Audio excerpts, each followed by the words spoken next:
Well, the HBL PSL finalists from last year, the Multan Sultans, they start their campaign in Season 9 of the tournament in emphatic style. It was a massive win by 55 runs across the Karachi Kings tonight. What a wonderful victory it was for the hometown heroes in front of a hometown crowd for the first time in Multan Cricket Stadium for this edition of the tournament.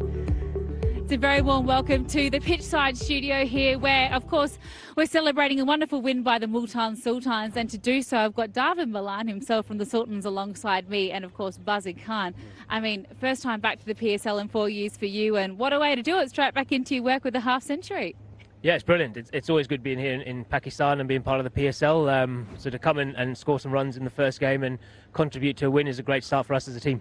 Absolutely, it was a wonderful innings, and that partnership with you and Reza, well, at the time it sort of felt like after the power play it was a little slow to get going, but in the end the conditions actually weren't that easy, and it was such a crucial partnership to the large total. Yeah, it was. I think we struggled from 10 to 15. After that timeout, we struggled with a bit of momentum and to find the boundaries, and we actually thought we were probably 10 short there, especially thinking that the dew might form later on. But it wasn't a traditional wicket here. It was a lot stoppier and slower. And then credit to David Willey, who took wickets in the power play that actually made that sort of 10 or 12 runs short that we thought we had, probably a higher score than what it was. Hey, Bazid, what did you enjoy about the particular innings as well? Obviously David's and that really crucial partnership with Reza.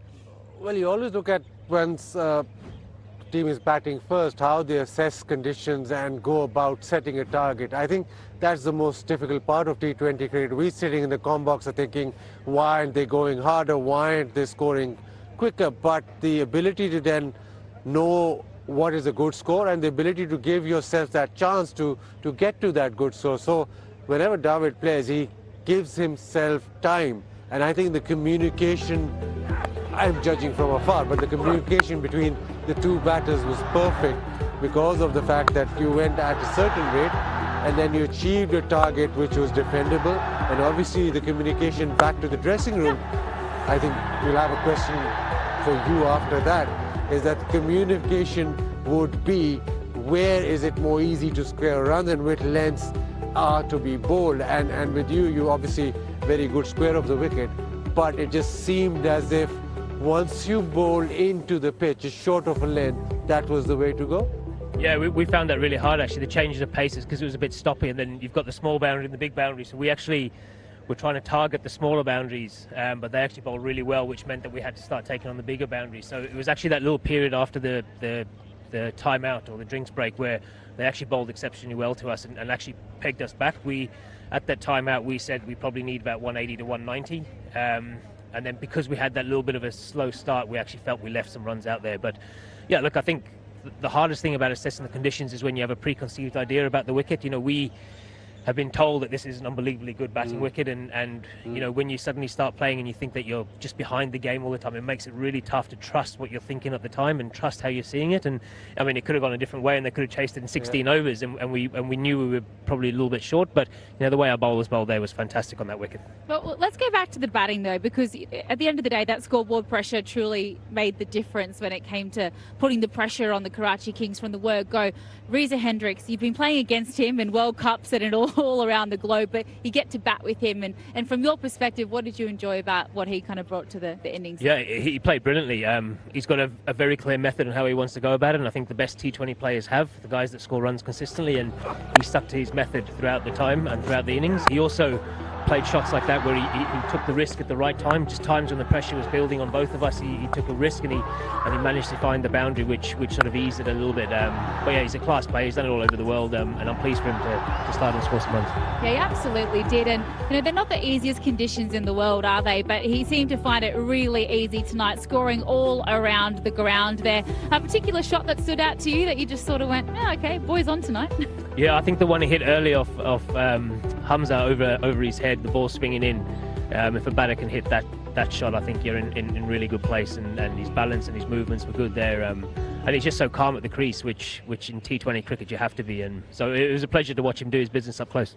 I mean, you are an in-demand international, English obviously, but you play all over the world. When you're not playing for your country, you do fit in the odd franchise tournament. What is it about the HBL PSL that made you want to come back and be a part of it again this season?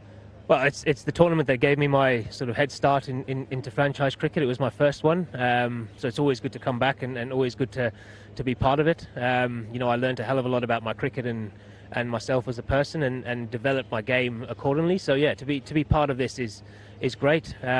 It's a different challenge. You play in different conditions, and I think the one thing that I've found is, and the hardest of this is you turn up and everyone bowls quick, and you've never faced them before, and they're sort of coming out of the woodwork, and it's fantastic for Pakistan cricket to see that. Yeah, absolutely. Do you look at numbers? Do you look at data in your game when you're batting? Do you actually assess what is a par score, what type of bowling will be difficult to score off?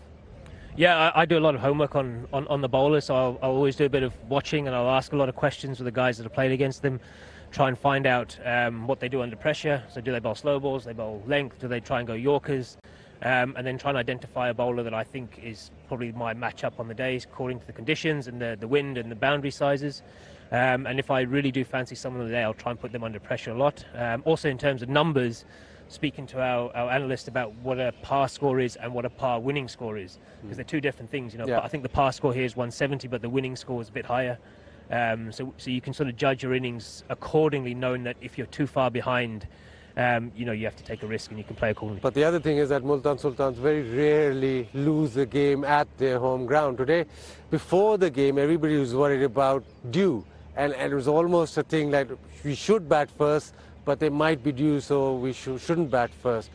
I think in the end it was a good toss to lose. It was. Well, we trained here for 2 nights and there was a hell of a lot of dew. It was soaking wet, and we've rocked up tonight and there's no dew. So I don't know what they've sprayed on the ground, but yeah, it was different. And that's why I said I thought we were a bit short there, because we thought the dew would form a bit later on, and then nothing happened, and the conditions stayed exactly the same, which played into our favour.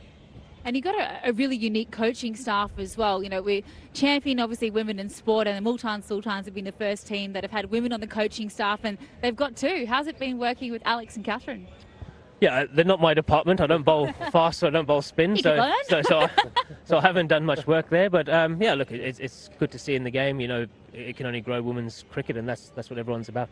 Absolutely, and we know that the Multan Sultans are all about statisticians and analytics, and you know, Ali Tarini's always been about that, hasn't he, Buzzard? You know, how have you found that? Obviously, it's something that you bring into your own game as well. Do you enjoy the amount of information that's available to you?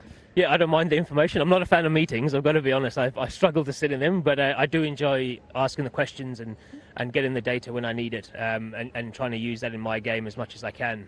But yeah, look, it's been fantastic so far. They've got a method that wins. They've been the most successful in terms of wins, I think, franchise, and you can see why. They do a lot of homework. They a lot of attention to detail, you know, and you can see their local players flourishing from that. You're a big golf fan, are you? Do you play golf? Multan has the best golf course you'll ever see. Oh, I've heard it's very good. You have to go out. I think the boys, when they played the Test series here, lived on that golf course, from what I heard. But I just need to find some time at the moment, because at the moment I think the times are 6:30 for us to tee off, and it's a little bit early for me. I can confirm I took up golf in Pakistan last year. That's how good Ramanza is. But David, thank you so much for your time. Wonderful performance by you. It's so great to have you back in the comp. So appreciate your insight. Let you go get some rest, hey? Thank you very much. There's still plenty more to unpack here at the pitchside studio. We're going to be talking about the Karachi wickets that fell. I mean, they fell thick and fast, didn't they, Bazir Khan? Right from the word go, David Willey with the new ball. Yeah, it was great bowling. The lengths that they bowled, they learned from the first innings that it was the short of a length, just back of a length, that was going to bowl. There was a little bit of swing up front. Even the leg spinner Osama Mir persisted just back of a length, and that's where they got the pressure onto the batters, and in the end, even with the Basta Freedy into the pitch. So once there wasn't any dew, you had to just make sure that you hit back of a length. Ball didn't really come onto the bat, and then we saw Muhammad Ali. Muhammad Ali was very impressive with his old ball, or defensive bowling skills, the Yorker, and attacking the stumps throughout. It was quite a sight to behold, and before the game, they've obviously decided that Muhammad Ali will be given a lot of responsibility, and he responded. Yeah, they absolutely did. It was far too much scoreboard pressure in the end. 185 was way too much for the Karachi Kings to try and chase down. Aruj Mumtaz joins me along as we take a little look at that scorecard there. And I mean, other than Shahan Masood with his runner ball 30 and Karan Pollard with a runner ball 20 out of 29, there wasn't much to speak of, Aruj, in that batting card. Yeah, I said that up in comms as well. I thought, well, looking at Shan's body language halfway through, they looked quite happy with what they'd done with earlier on. But come out to bat, you got to start well. We call it power play for a reason. They were struggling, they were behind the 8-ball, and especially with the skipper now getting in 30 of 30 before he got out. You'd imagine it was a kind of wicket where he needed to stay in. Malik played a quick-fire, breezy innings, but apart from that, they just lost consistent wickets at regular intervals, and they were really never in the game. What did you think about the intent of the Karachi batters coming into this game, Buzzard? I thought the Multan Sultans bowled really well. I thought the lengths that they hit, and you would think that batting second, there might be a little bit of dew and the ball will skid on. It did not skid on, but the holding of length, especially from the new ball bowlers, talk about Muhammad Ali bowled so well, but David Willey at the top of that spell with that little bit of swing, but the lengths that he bowled were exceptional because they're not really up to the bat. There's no drive balls. They're just back of a length attacking the stumps, and that was exactly what you wanted on a surface like this. He's trying to drag it leg side. It's short of a length, the top edge down to third man, and the catch taken. This is a beautiful delivery. He's probably played down the wrong line, but again, the length. It was all about the length today, and I thought Multan Sultans learned from Karachi Kings that was the length that worked, and they just stuck to that length and didn't waver from it. The fact that he managed to remove so many in that power play, we know when we lose early wickets, it's so hard to claw back that momentum. But talk about someone who definitely got some momentum towards the end of the innings with the ball. Muhammad Ali, how good was he? Brilliant. I think, like Baz touched on it, that it looks like he will be picking up in terms of responsibility with the ball.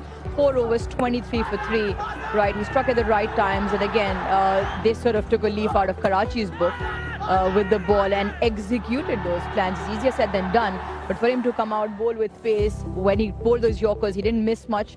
And wickets at regular intervals was basically the recipe for success for Multan. It was. I mean, the whole bowling unit worked so beautifully well and cohesively together. In the end, a 55-run win to the Multan Sultans. But of course, the HBL PSL action continues tomorrow. It's not here, though. We're back in Lahore for tomorrow's match. It's going to be an absolute cracker. Lahore Qalandars, well, they'll be hoping to get their first win of the season up against the Quetta Gladiators, who had a massive win today in their first match of the day. It's going to be an interesting one, Arush. Well, looking at the way Lahore plays normally, and then Quetta with, again, slightly reject side as well, new captain, a few big names that have made the transfer, and their win today. Them and Karachi, the two sides which really need a jolt. So Quetta's done well to go one up. Karachi probably still needs a bit to do, but it should be a cracker. Oh, well, thank you so much for your time, Arush and Bazid. Wonderful work in the commentary box. Another wonderful day of HBL PSL action, and of course, it continues tomorrow night. So make sure you join us. But for now, it's good night.